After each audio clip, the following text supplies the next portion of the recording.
குரு பார்க்க கோடி நன்மை. வானவர்க்கு அரசனான வளம் தரும் குருவே உன்னை தேனான சொல்லெடுத்து செவி குளிரப் போற்றுகின்றேன்.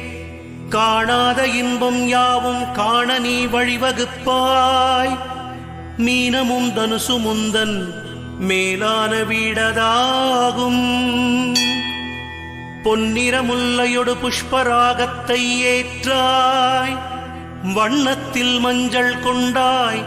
மரத்தினில் அரசை ஏற்றாய்.